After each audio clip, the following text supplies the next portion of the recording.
Yo dije, ahora yo les gano a ellos, ¿no? Ajá. Entonces, y yo pues dije, como yo estoy escuchando esto, a mí me parece que este se debe denominar cuello blancos. Ajá. Entonces, Por esto de delito de cuello blanco. sí, imagino. entonces yo, nosotros siempre hacemos un WhatsApp donde estamos grupal, ¿no? Claro.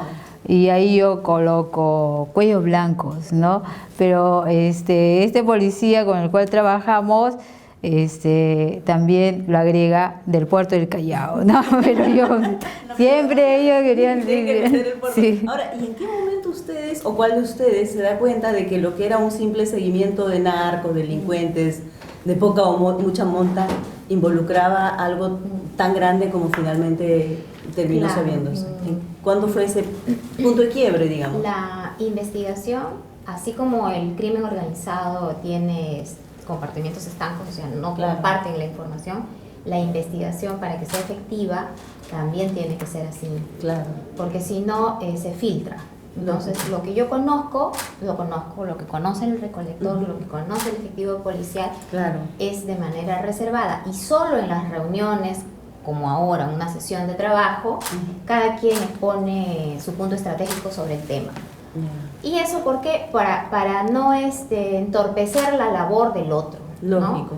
La policía presenta el informe conforme a la información relevante del recolector, donde se advierte una figura jurídica distinta a la anterior, Ya. porque lo anterior hablaba de reuniones para hacer traspasos de droga, Claro, lo que se esperaba. pagos de droga, reuniones de esa naturaleza, conversaciones de esa naturaleza, pero de repente, a través de una figura jurídica como es el agente especial, nosotros llegamos a conocer unos números telefónicos.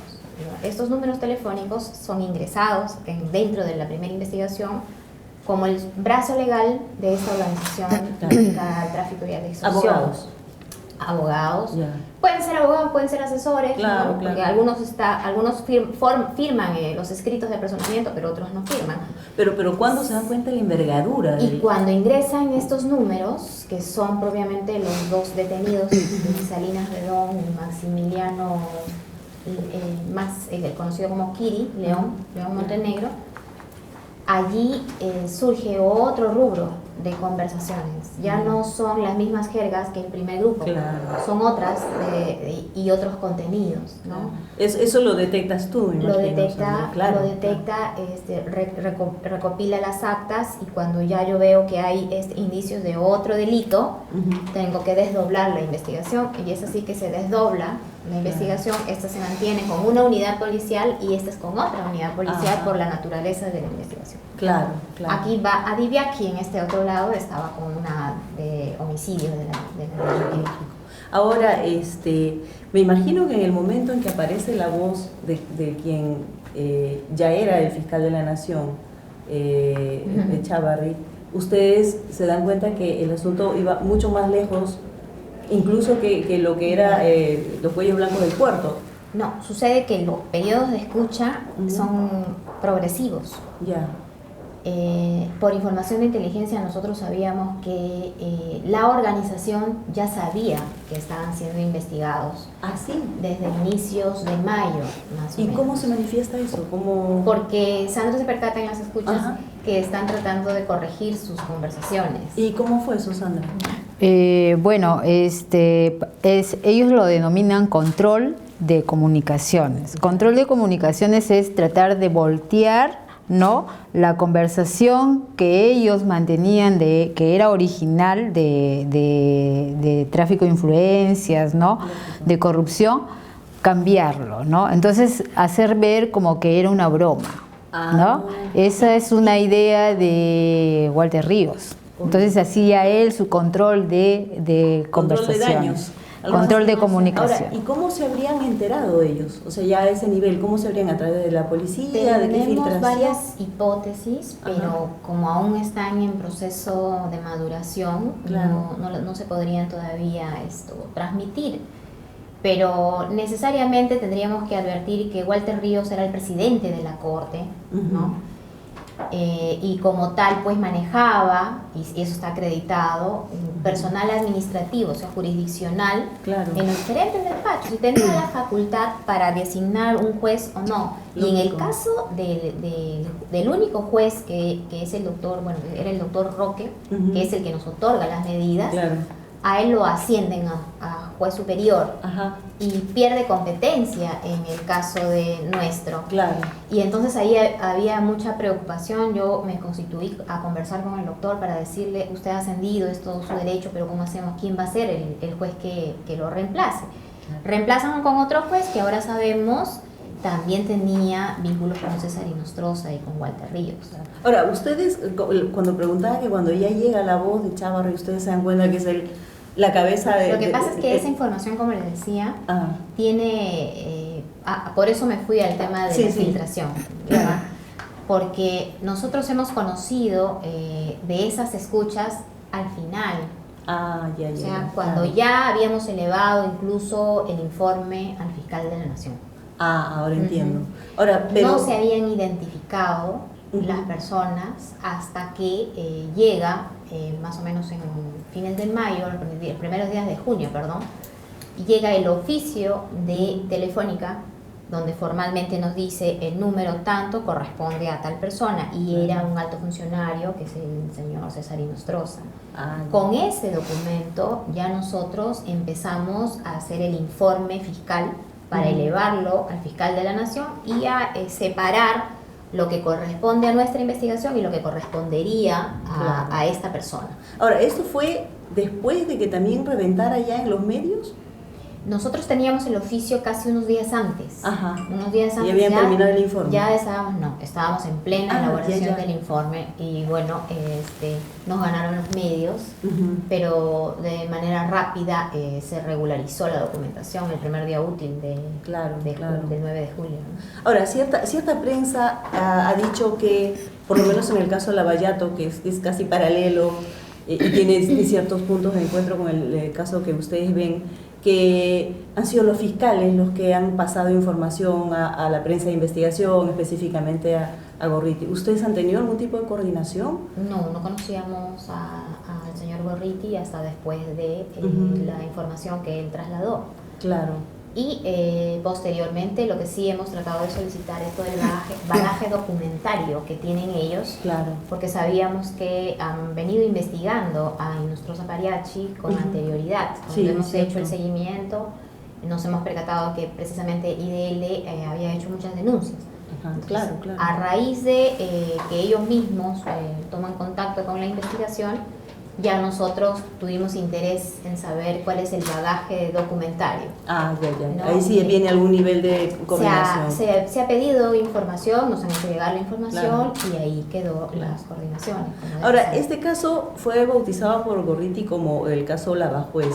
Ujú. ¿Ustedes se identifican con ese nombre? Porque No. veo que... ¿Por qué no se identifican con ese nombre? No, porque el caso es Cuellos Blancos, no Ujú. es Lavajuez, ¿no? Claro. Entonces, no tiene nada que ver con la VAO, bueno, cuando se inicia, ¿no? Ajá. Posteriormente, sí, de todas maneras, muchos de ellos que son vinculados son investigados por la VAO, ¿no? De activos, ¿no?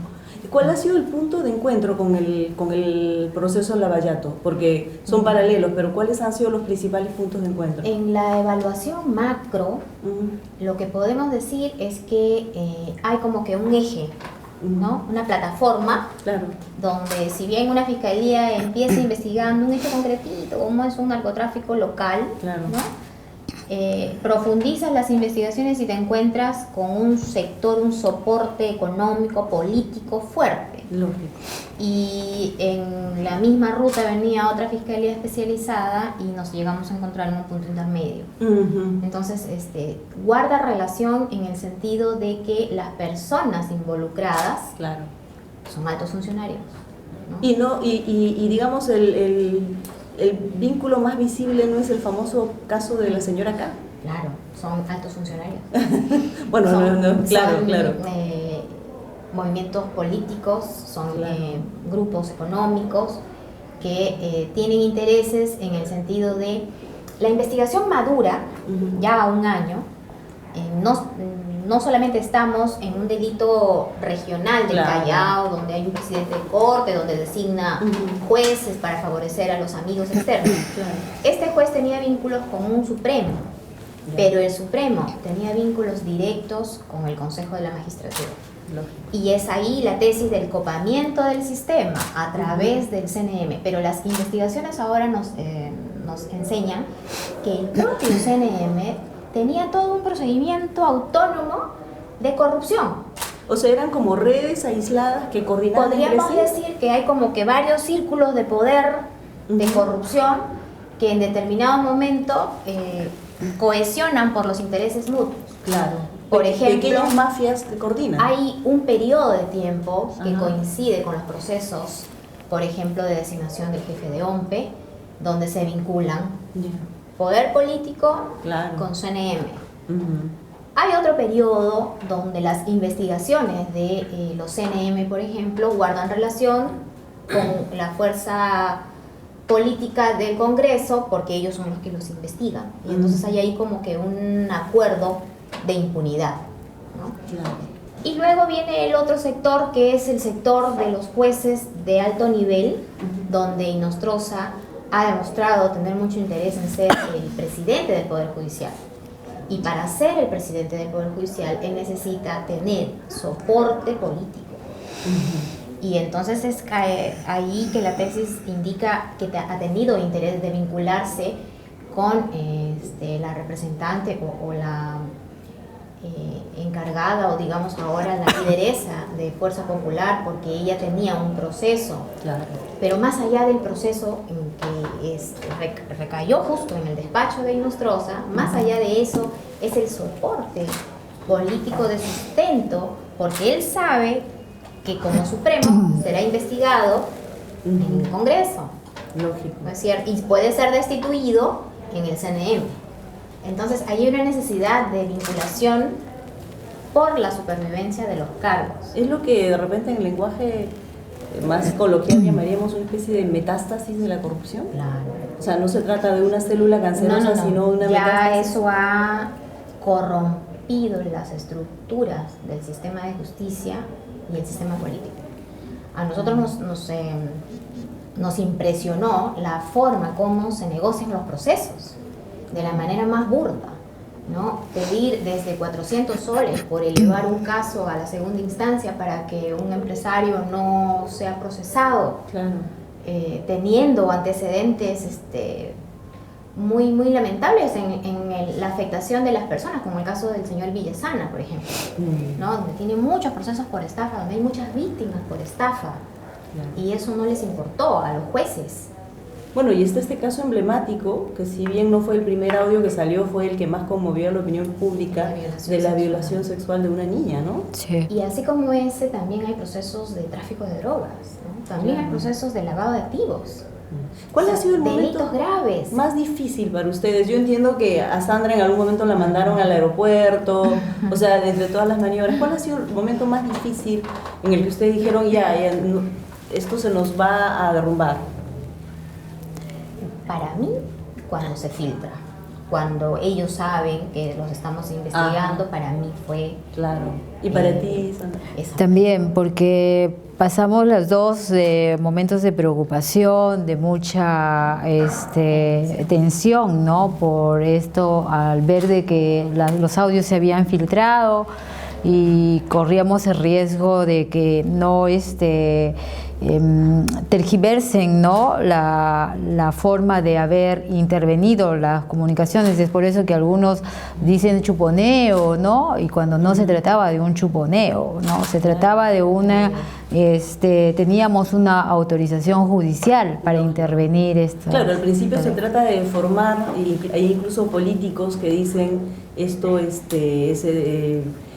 un chuponeo ilegal, etcétera, ¿no? Exacto. Claro, ese fue el primer debate Exacto. que nosotros escuchábamos atentamente, pero no, fue un procedimiento legal, es una medida necesaria para investigar casos de redes de corrupción o Claro. crimen organizado en todos los casos. No hay fiscal de crimen organizado que no te pueda armar o investigar un caso si no tiene escuchas. Lógico. Porque la norma exige que el fiscal acredite la estructura de una organización. Ajá. Y no puedes acreditarla sino en el campo. O sea, ¿qué están haciendo? En ese momento, ¿qué están haciendo? ¿Qué es lo que están desarrollando? Y eso solamente lo puedes advertir a través de las escuchas. Porque Claro. es en ese momento cuando le dicen, por ejemplo, en otros casos de sicariato, dicen, ya tengo la merca, ya, pásasela a Pepito, llévale en el camión de fulanito. Ahí tú te das cuenta que hay uno que es el encargado de la mercadería, hay otro que es el encargado del transporte y el otro que es el encargado del preñado. Ah, preñado. El preñado de droga es cuando Lo entrega. el camión le colocan la Ah. mercadería ilícita para que pueda ser transportado. Ahora, una cosa que llama la atención de la dupla que hacen ustedes es que las dos son mujeres jóvenes además. ¿Eso ha marcado de alguna manera el estilo de investigación? ¿Sienten que eso le da un sello? Creo que la mujer se empodera en todos los aspectos Ajá. del desarrollo profesional, ¿no? Claro. Y además, yo admiraba, por ejemplo, de pequeña la policía mujer, ¿no? La policía femenina, Ajá. que decían que es la más verde, Sí, pues, claro. ¿no? Y en realidad lo es. Y las Esto- fiscales mujeres también son más verdes. Y considero que también es así porque las mujeres tenemos muchas ocupaciones, ¿verdad? Claro. Todo el día estás con... Ujú. O sea, tú tienes un cronograma ya establecido. No Ajá. tienes tiempo de repente para la pichanguita, para el traguito, para... ¿no? Que con el perdón de los caballeros, que deben haber muchos fiscales y profesionales muy correctos y se les escucha sus opiniones, ¿no? Claro. Actualmente en el Congreso también. Y el perfil bajo, porque José Domingo Pérez, con quien ustedes tienen un muy buen trato y todo, es un rockstar. ¿Cómo se da esa diferencia? ¿Sienten esa diferencia? Porque ustedes más bien no salen mucho a los medios. Es la propia investigación Ajá. lo que te hace ser así, porque nosotros investigamos criminalidad organizada y los objetivos son de alto riesgo, Claro, digamos. claro. Bueno, el hecho de ser damas también nos genera, yo tengo familia, por ejemplo, Ajá. entonces tengo que estar protegida, digamos, hasta el momento crucial o la oportunidad que deba hacer, ¿no? Claro. Pero en mi caso, por decir, yo me concentraba en mi trabajo y estar en los medios me desconcentra, Ajá. ¿no? Entonces, justo le decía a Rocío, yo estoy concentrada en mi trabajo y sigamos, y por eso... Ahora, entiendo que tú te pasas las noches escuchando los audios. Bueno, sábado, domingo, feriado, para mí no había un día de descanso cuando estaba en plena investigación con el caso de Cuellos Blancos, ¿no? Teníamos infinidad de comunicaciones que teníamos que escuchar, que tenía que escuchar. Entonces, y además un poco como que no podía dejar de escuchar porque una conversación enlazaba con la otra y enlazaba con la otra, ¿no? Entonces era casi como que si yo me hubiera enviciado, ¿no? En eso, ¿no? Llegaba un momento y decía, ¿y después qué pasará? ¿Y qué habrá hecho? ¿no? Entonces Claro. por eso seguía. Era como Y el seguir sábado, una el novela, domingo. una telenovela, una serie. Sí, ¿no?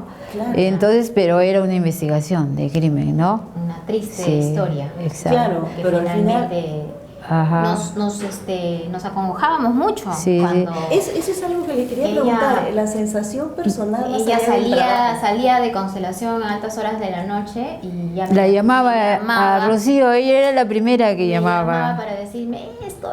Y yo decía, por Dios santo, pero ¿estás segura? Sí. Y entraba ahí el debate, ¿no? Entonces, Claro. yo veo esto y yo le dije, mejor esto, mejor lo otro, a ver, sigamos. Entonces ella continuaba y reforzaba las tesis iniciales, ¿no? Claro. Sí. Y entonces por eso es que cuando se inicia la investigación teníamos la certeza de que era una investigación por tráfico de influencias básicamente.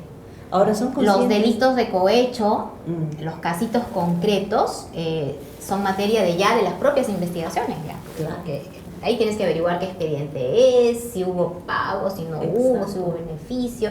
Pero en la conversación se acreditaba claramente un delito ya de tráfico de influencias. Porque Totalmente. lo llamaban y él hacía la llamada para el otro. Y el otro le devolvía la llamada diciendo, listo, está servido. Y entonces ya estaba, ya. el tráfico Ah, de claro, influencias. porque yo noté por decir, ¿no? Que no se trataba, pues, conversaciones de amigos, como dicen, ¿no? En conversaciones de amigos yo converso y le digo, oye, vamos a una reunión, vamos a almorzar, vamos a la disco, vamos, ¿no? Este caso no, eran otro tipo de conversaciones, ¿no? Incluso oye, ¿cómo va el expediente acá? ¿No? ¿Cómo va el hermanito? Tiene Los que hermanitos, ingresar, claro. aprobar el examen, aquí y allá, ¿no? Una venta de casos, de expedientes, era un pulpo, cuellos blancos. Y el caso del ¿no? juez San Martín está en el mismo nivel de gravedad, porque en cierta prensa dice él debe estar igual de investigado. ¿Cómo lo ven ustedes? ¿Cómo fue su participación? Porque es una escucha, creo, ¿no? Es una llamada pidiendo un favor. Ujú. Entiendo que se está investigando también en la instancia correspondiente. No nos corresponde calificar, Claro. pero dentro de los hechos objetivos es una llamada de un Supremo hacia un presidente de Corte solicitando el aceleramiento para un proceso. Si se hace, no se hace, si se hizo, no se hizo, esa es precisamente materia de investigación. Claro. ¿no? Pero se están solicitando un favor. Ahora ustedes, sin el trabajo de ustedes, no hubiera existido referéndum, Claro. no hubiera existido propuestas, Sí. el paquete de propuestas del presidente para la reforma política. ¿Son ustedes conscientes de qué manera el papel de ustedes es de alguna manera histórico?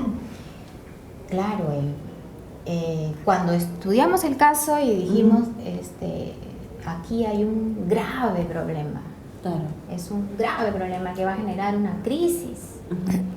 Y los mismos investigados lo sabían. Walter Ríos estaba muy preocupado y eso lo reporta la información policial, porque cuando le estaban haciendo el seguimiento, él estaba como que ido, muy, muy preocupado. También lo reportan las colaboraciones eficaces. Claro. Que esa ya es la otra parte de la investigación. Que es la ¿sí? investigación ya luego de las prisiones preventivas. Ya ellos dicen que sabían cómo es que por la boca de algunos se iba a dar a conocer todo un sistema de corrupción articulado. Claro. Entonces ellos tenían su propia estrategia y ahí entra a tallar la fiscalía, ¿no? Lamentablemente fiscales supremos también se han visto involucrados en esta investigación, porque para esta red de corrupción, o sea, nosotros tenemos que tener claro que un proceso de corrupción no es tal si no empiezas por la cabeza. Todo cuerpo empieza a descomponerse, ¿desde dónde? Claro. Desde la cabeza. Y la corrupción es eso. ¿Y esa cabeza ustedes la definen como la CNM, como Chávarri o como en cada Inostroza? círculo de poder, Ajá, de estas exacto, redes de... en cada círculo de poder existe una persona clave, y por eso es que la imputación es que esas son redes de corrupción y tienen hombres clave. No es una estructura piramidal. Claro, no hay un capo y no es y el resto. una organización violenta, Ujú. ¿no? Esa es una organización no tradicional, es una organización por redes de corrupción. Claro. ¿Y en qué punto se Que es toca? la más difícil de acreditar, además. Claro. Es ¿Y en la qué más punto se difícil de toca a acreditar. los políticos? Así como el caso de Lavallato se va subiendo y se llega a los políticos. ¿En qué punto se llega a los congresistas, por ejemplo? Cuando ¿Ya empiezas, están en eso? cuando empiezas a trabajar las carpetas de colaboración eficaz, el colaborador tiene dos opciones. Claro. De acuerdo a la norma, colabora con la investigación que él tiene, ¿no? Y dice los detalles de su propia intervención en el proceso, o ayuda a desbaratarla. Ajá, O sea, a información que la fiscalía no tiene. claro, claro. Entonces, ellos son los que aportan el tema de la posición política y de los grupos de poder. Claro, porque ya están detenidos, ya nosotros sabíamos todo, porque ya los habíamos escuchado. Así que, ¿qué más me va a decir, señor? Claro. Sino que aclararme el número de expediente. Y eso no le favorece nada más que una reducción. Si la defensa busca un mayor beneficio, entonces tiene que tratar de desarticular la organización. Y la organización aún no está desarticulada, porque estamos viendo que hay tantos funcionarios del sistema en general que están cumpliendo su rol aún, ¿verdad? Su rol dentro de las mafias. Claro, claro. ¿no? Hay personas investigadas, pasan por el Congreso, no pasan, ¿verdad? Los CNI, O sea que las mafias están aún vivas a pesar del golpe que a ha significado el pesar del proceso. golpe, están cumpliendo un rol estratégico aún, ¿no? Necesitaban un fiscal para la organización y lo han tenido y lo han mantenido, Claro. y lo mantienen. Lógico, es el caso. Siguen en sus puestos, siguen empoderados. Por eso es que la mafia aún continúa, persiste y es un poco complicado para nosotras, pero seguimos en la lucha, ¿no? Lógico. Ahora, y en ese sentido, hay esta idea de que ya todos los audios se escucharon. No es así. Todavía, Todavía. Claro. la etapa que corresponde ahora es la reescucha. Ajá. La reescucha ya no lo hace el fiscal recolector, Ajá. lo hace el equipo policial. Claro. Entonces, hay Pero un yo equipo sospecho que tú, policial. por deformación profesional, sigues reescuchando. ¿no? Claro. Sí, porque todavía soy fiscal recolectora. Claro. Y entonces continúo en las escuchas. Ella ¿no? coordina con el equipo. ¿Y qué que significa saca. la reescucha? Me lo explicabas hace un rato, pero un poco ya Ajá. para la entrevista. ¿Qué significa la reescucha? Porque uno diría, ya todo lo hemos escuchado, pero ¿por qué la reescucha es necesaria?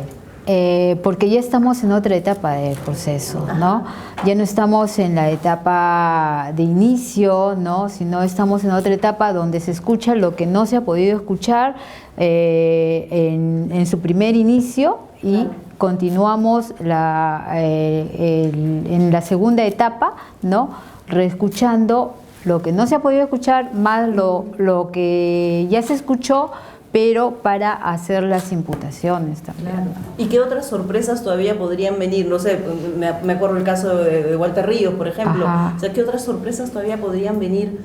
Me imagino que en esta reescucha o escuchando lo que falte de los Walter audios. Ríos es una caja de Pandora, Sí. ¿no? Sí, porque como, bueno, te explicaba de que Walter Ríos no era para ser investigado, no es investigado en nuestro nivel, tiene Claro. otro nivel, Lógico. ¿no? Entonces, hay audios que aún todavía no se terminan de escuchar de él, ¿no? Claro. Y entonces siguen saliendo nuevos personajes, nuevos hechos, ¿no? Para él. Ahora, hace un momento hablábamos de esta metástasis de corrupción. ¿Hay alguna instancia del aparato de justicia del Perú que esté limpia, que esté libre de ese cáncer? Hay personas que se mantienen fuertemente en sus convicciones y luchan por rescatar la institucionalidad. Claro. Sin instituciones fuertes no tenemos democracia, ¿no? Todos dicen tenemos derechos fundamentales, atentan mis derechos fundamentales, pero nosotros nunca hemos sido democracia. Claro. No tenemos derechos fundamentales reales, son los que están escritos en una norma, pero esos no tienen vida. Porque no podemos decir que gozamos de derechos fundamentales cuando la gente no tiene acceso al trabajo, cuando no tienes acceso a la educación, cuando no tienes ni siquiera seguridad social. Claro. Entonces, hemos vivido en una fantasía, ¿no? Gobernados por un grupo de poder que ya estamos viendo que ha desarrollado mafias dentro de sus estructuras para poderse empoderar.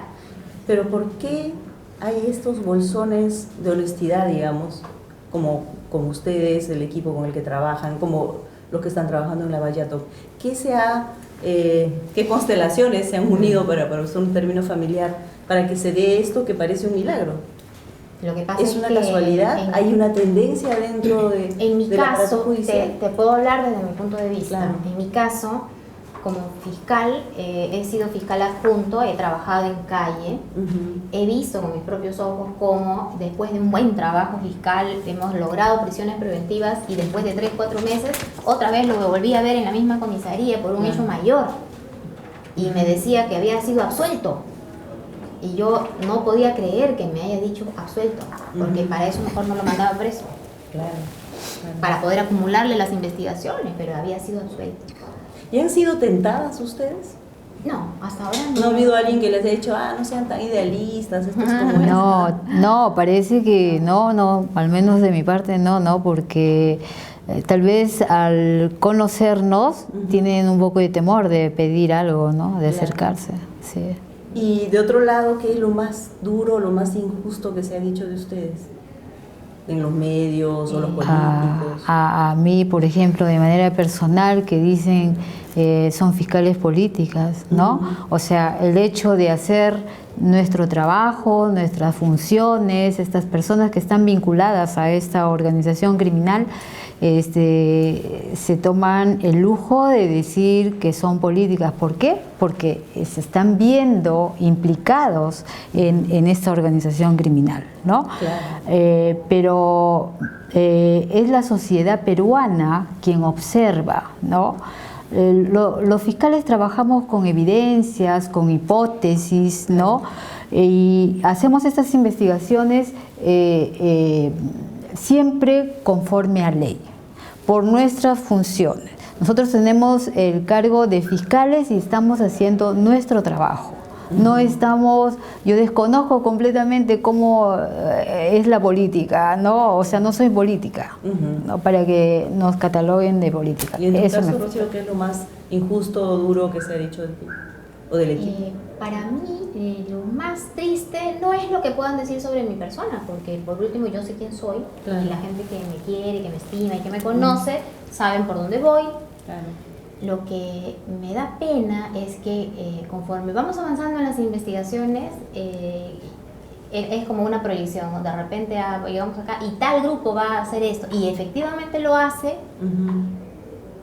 Y lo más lamentable es que la Corte Suprema, que es la última instancia en el sistema de justicia, ha rediseñado ahora el tema de las prisiones preventivas, ¿no? Claro. Que desde la propia presidencia del Poder Judicial se diga que los fiscales estamos haciendo uso y abuso de las únicas herramientas que tenemos para investigar. Claro. Sino, ¿qué vamos a hacer? En una investigación, yo he trabajado en anticorrupción. Le comento más o menos cómo es el procedimiento, que dice que tengo que respetar los derechos fundamentales del investigado, a quien se le respeta porque no está siendo acusado, está investigado, y le cubre la protección de ser inocente hasta que tenga sentencia. Pero eso no significa que porque está protegido yo voy a dejar que se fugue. Lógico. O que entorpezca la investigación, o que me trabe los testigos que yo voy a necesitar para el juicio. Y en alguno de estos casos, ya sea en el caso de una prisión preventiva o alguna otra medida para proteger el juicio, ¿han sentido que se excedieron? No, En ninguno de los casos. No. en ningún caso. La Fiscalía considera que cuando solicita un requerimiento al juez, está convencida de que tiene los elementos necesarios para ir. Claro. Será el juez finalmente el que de manera objetiva evaluará si el fiscal se excede o no se excede, atendiendo a la coyuntura del caso concreto. Es No leyenda to- finalmente. No todos los casos son iguales, ¿no? Las herramientas son las mismas. Entonces, tú puedes empezar por una detención preliminar y después no pedirle prisión preventiva porque en los días de detención previa llegas a un acuerdo o te da información relevante. Entonces, si ya sabes que se está comprometiendo con la investigación, ¿por qué le vas a pedir una medida grave? Si dentro de estos primeros días se está comprometiendo con la investigación. Esa es la diferencia. En cambio, si tú solicitas en una investigación una detención preliminar y en esos 10 días que estás como que a ver cómo reacciona, evade, no participa, te traba la investigación, entonces, ¿qué puede pensar el fiscal sobre la estrategia que va a realizar esta persona dentro del proceso? No va, Lógico. va a entorpecer. ¿Cuándo va a estar listo el informe final del caso Cuello Blanco? Nosotros estamos avanzando. El caso viene bien reforzado. Lo que podemos decir es que se acredita la organización criminal de todos los círculos de poder. Esto viene de los cuadernos de colaboración eficaz, pero están corroborándose. No solamente es un informe de lo que dicen los colaboradores, que no es uno, ni dos, obvio, ni tiene que tres, haber, claro. son más de 3 y están en etapa de corroboración. Las corroboraciones se elaboran también con la unidad policial. ¿Y cuál va a ser la ruta del informe finalmente? Después que esté listo. Presentarlo a la fiscal de la Nación, ¿no? La señora fiscal de la Nación, que ella va a evaluar. Ahora, hemos estado esperando precisamente el tema del Congreso y ahora salieron con la novedad que la denuncia del doctor Pablo Sánchez, realizada contra César Inostroza y contra los CNM por organización criminal, la declara inadmisible porque él no sería el fiscal de la Nación, sino que habría sido delegado. Es una triquiñuela más. un procedimiento nuevo, ¿no? Que a mí me da una lectura. Ajá. Primero, no quieren ver esa denuncia, porque esa denuncia tiene fuertes elementos, Claro. que se debió ver conjuntamente con la denuncia del señor Chávarri, porque se presentó al mes. El señor Chávarri lo presentó en julio, el doctor Pablo Sánchez en agosto, pero ¿qué evaluó el Congreso? Solo esta, que no tenía organización criminal. Y esta la han dejado dormir para ahora decir que no se evalúa porque no tenía la calidad de fiscal de la nación. Calificaciones muchas, pero la ciudadanía ya sabe. Antes la ciudadanía no opinaba porque desconocía por completo para qué me servirá el fiscal, para qué será el CNM. Total, yo trabajo, me desempeño en mi día normal y ni me afectan. Pero ahora la gente ya se indigna porque ya conoce. ¿Cuál es el ¿En qué respaldo que trabaja tienen uno? ustedes? La ciudadanía peruana, ¿no? La ciudadanía peruana observa, como digo, ¿no? Existe el poder político, ¿no? Que trata de desequilibrar nuestra investigación, ¿no? Por intermedio del Congreso, ¿no? Vemos ahí a todos los padres de la patria, ¿no? Que prácticamente con uñas y dientes, ¿no? Tratan de desequilibrar nuestra investigación.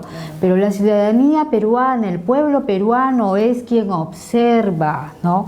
Y por más que quieran traer, desequilibrar nuestra investigación, no van a poder, ¿no? Porque lo hemos hecho con profesionalidad, honestidad, ¿no? Y seguiremos haciéndolo, ¿no? Ahora, esta sensación de que el trabajo de ustedes está siempre como que al borde de desbaratarse por razones ajenas, la ciudadanía, que es una sensación que tiene el miedo que tiene la ciudadanía, ¿puede ocurrir? ¿En algún momento puede ocurrir?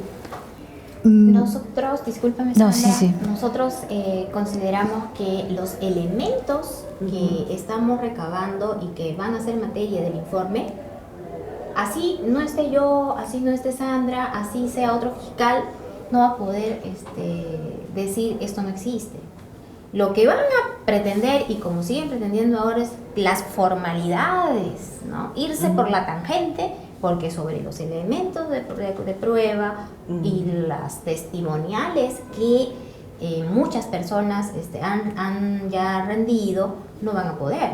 Claro. ¿No? Pero la forma es muy fácil pues de adecuar, ¿no? Cambio de norma, cambio de estructuras, muchas cosas pueden tratar de hacer, pero los hechos están claros ya y se han venido corroborando.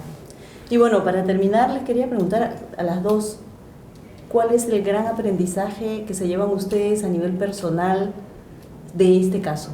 O que están gestando, ¿no? Porque todavía no termina. ¿Cómo es en tu caso, Sandra? Bueno, si bien es cierto, la justicia tiene rostro de mujer, porque se identifica como tal, ¿no?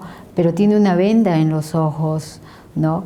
Pero yo pienso que ahora ya no la tiene esa venda y está haciendo justicia con su espada, ¿no? Con los ojos abiertos por intermedio de los fiscales. Y la ciudadanía peruana cree ahora en sus fiscales, ¿no? Tiene muchas esperanzas, al igual que nosotros, de poder cambiar la justicia, ¿no? Verdaderamente como debe ser, ¿no? Claro. ¿Y en tu caso, Rocío? Yo ¿Cuál ha sido tu gran creo aprendizaje? que nosotros debemos apuntar a las nuevas generaciones. Hay mucha responsabilidad desde las casas y hasta en las escuelas y las universidades, en que el tema de la ética debe estar presente desde el momento en el que un niño coge un lápiz y se lo llevó a su casa por error, ¿no? Y esas malas prácticas que parecen bromas vienen generando inconductas. Y las inconductas luego, dentro de unas redes de corrupción, lo único que están haciendo es entrar al sistema de corrupción.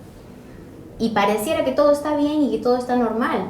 Hace tiempo, no me vas a negar, que la gente decía, no importa que robe, pero que haga obra. Y eso estaba ya como que naturalizado, claro. Era normal pensar así. Ahora sabemos que no es así, porque el funcionario recibe un sueldo. Claro. Y solamente tiene que ligarse a su sueldo y hacer su trabajo, ¿no es cierto? Y dejar un futuro mejor para sus propios hijos. Yo ya he dicho antes y lo he dicho siempre, el control interno que puedo tener en mi institución, el mejor control interno que tengo yo es el de mi casa. Cuando yo me levanto y puedo darle un beso a mis hijos, ¿no? Y me pueden decir y pueden escuchar qué cosa estoy haciendo. Jamás van a escuchar, tu mamá puede ser todo menos corrupta, ¿no? Okay. Eso es lo que yo considero que debemos de poner mucho énfasis en el tema de la ética dentro del desarrollo de todos los niveles, desde el colegio, la sociedad y en las distintas disciplinas. Bien, muchas gracias a las dos Ok, realmente. de nada. Muchas gracias por Un la honor invitación. haberlas entrevistado.